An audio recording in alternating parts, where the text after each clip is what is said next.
Hey again, I'm Nicholas Markey, physical therapist by day and online fitness coach by night here at Beach Barbell, Wilmington, North Carolina. Today I wanted to kind of talk about my just general philosophy regarding physical therapy and by extension training, because ultimately I see physical therapy as just kind of one end of the spectrum of your function, your movement, your strength, and kind of your training and fitness, right? Physical therapy would be maybe is on the other end of the spectrum where you're dealing with an injury and so you can't handle potentially as much, and then you start getting to more training and fitness where you're pushing up into more and more challenging things. So again, it's kind of just like a spectrum. My general philosophy with physical therapy are I guess four primary things. There would be one would be education, based on modern science, not just old school dogma.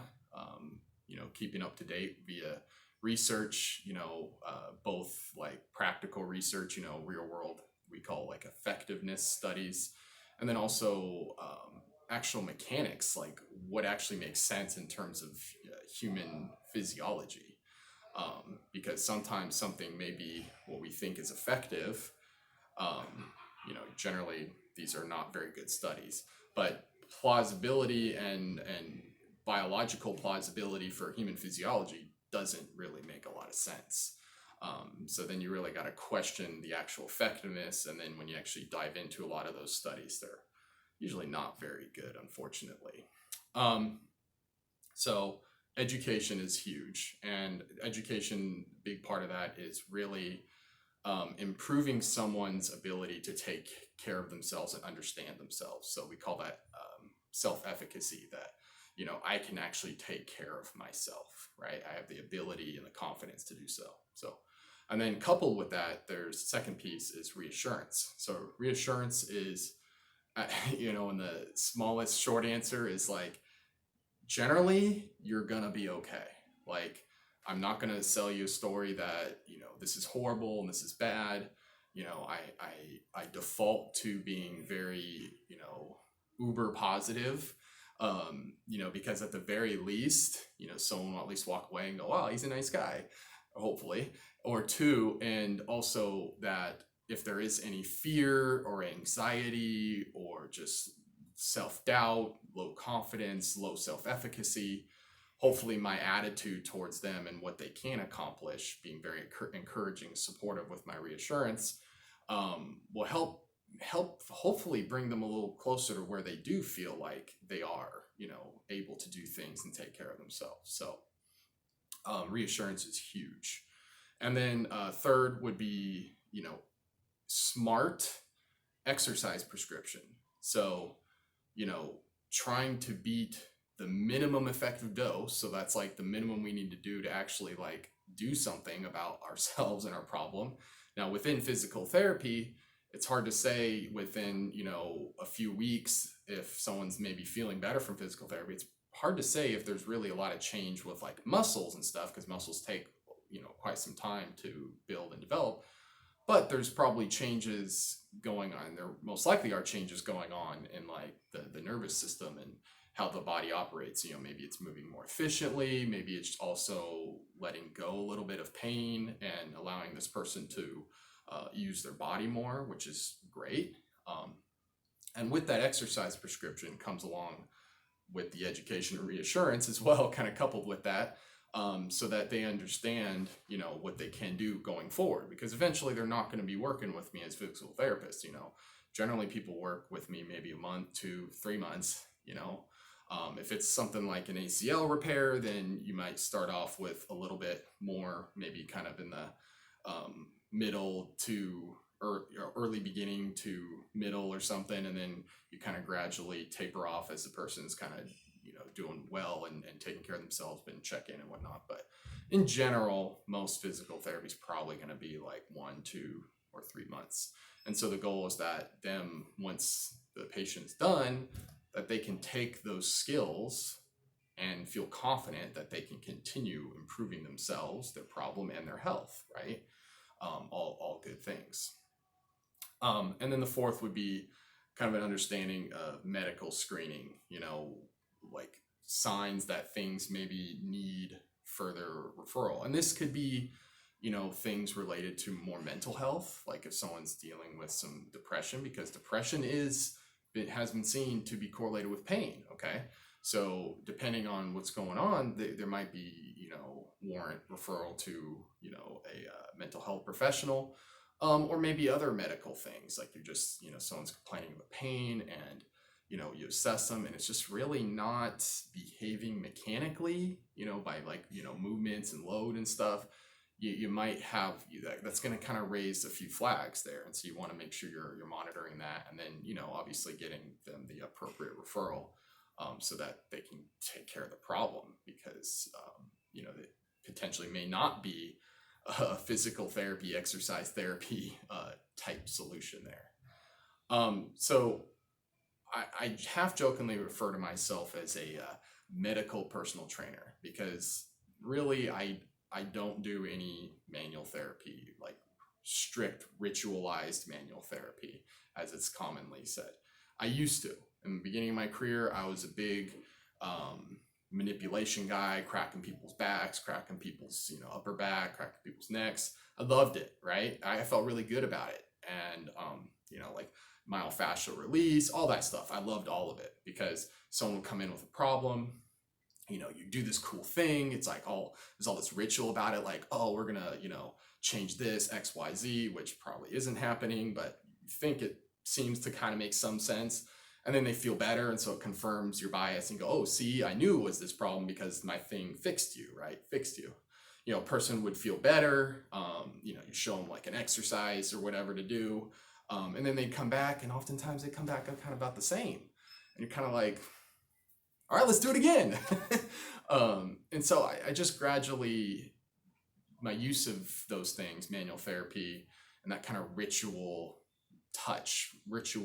manual therapy, where I'm like, okay, now I'm going to do something to you, has really fallen off to the point where now I don't even do it. So, I just give people flat out answer of no when they ask me, do you do scraping or cupping or needling or, manual therapy or whatever? Honestly, I just say, not really. The closest thing I might do now would be more of like assisted movement. Like if somebody's like, my shoulder's hurting when I lift it up, and then maybe when I help them do it, they do it a lot better and they feel better with it, then I might, might be something we do work on. But then I'd probably also teach them an exercise that does the damn same thing, like a pull down or something that'll lift their arms up themselves. So the manual therapy, and I'm using quotes, that I might use now is just normal everyday human touch. Now obviously with COVID, that's been changed a little bit, so maybe not as many handshakes, but more, maybe fist bumps or elbow bumps. There's the human touch, that human contact. Maybe a nice touch on the shoulder, like, hey, you're okay, this is going good, or you're kicking butt, nice work. Maybe when someone's doing an exercise, touching the muscle, saying, are you feeling it here? Making sure we're kind of getting the right spot. So when someone complains of a pain, I will touch that spot, not for any like, I'm going to notice some subtle differences in the joint position and whatnot, because the reliability of that is pretty much garbage. So I'm not really touching to go like, oh yeah, I can feel these like fine, subtle details.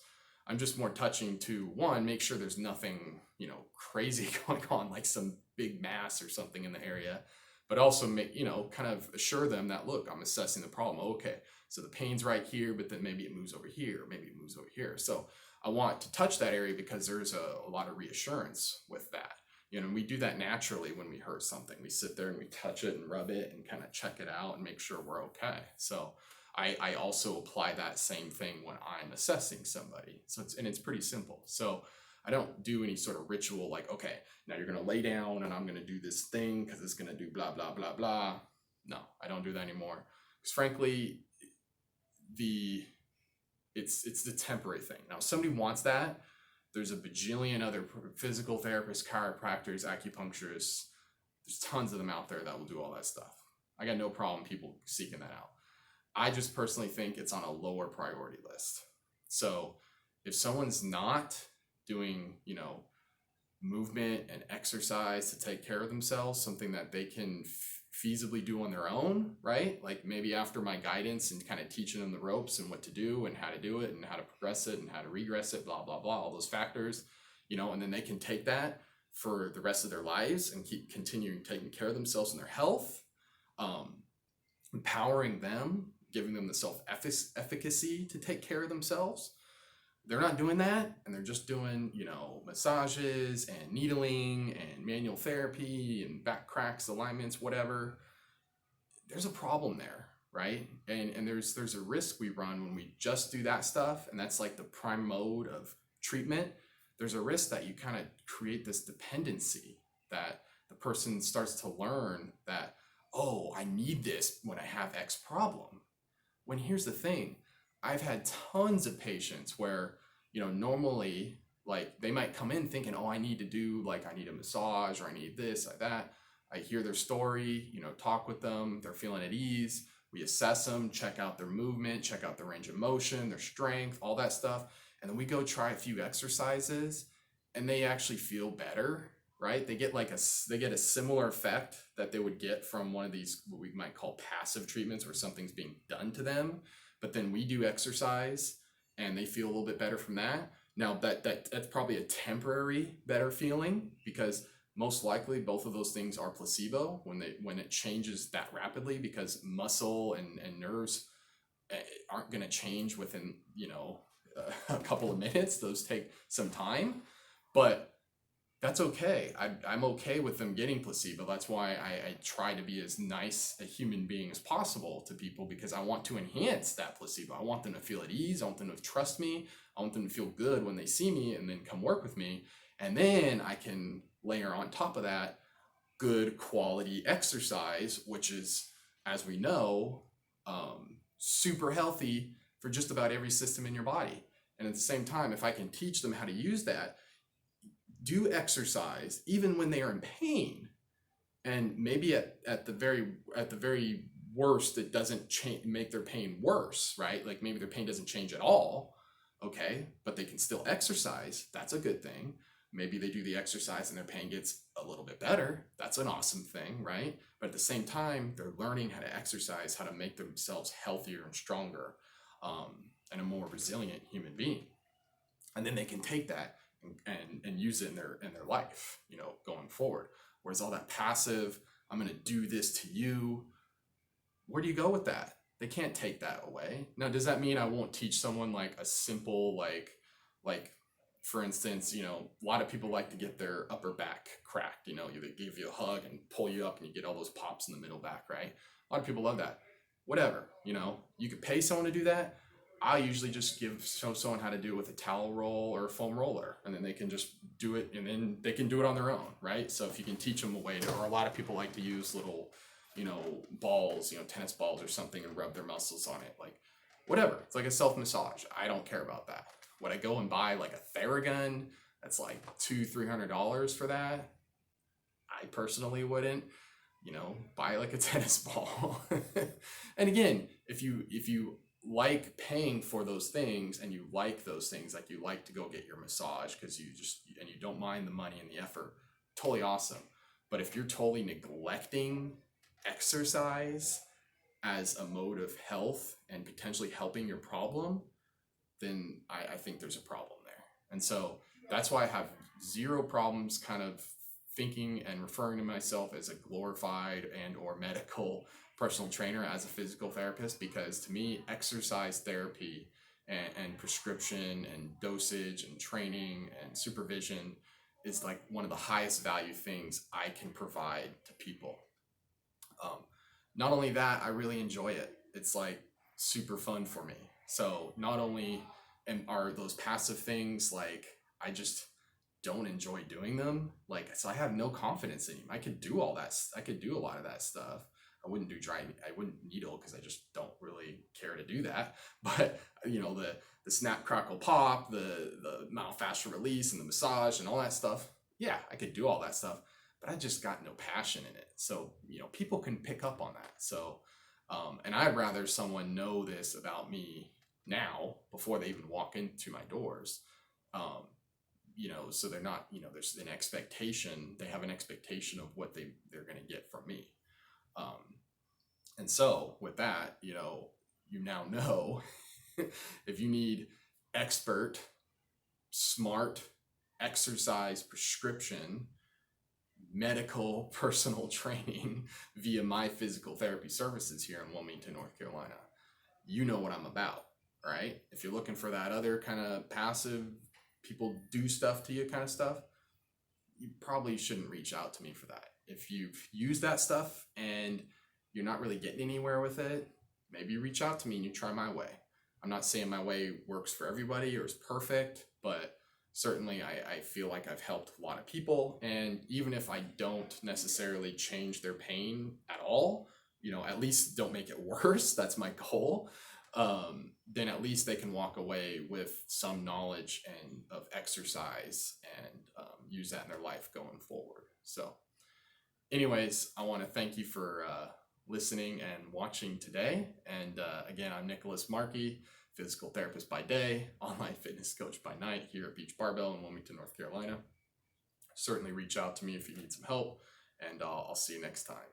Peace.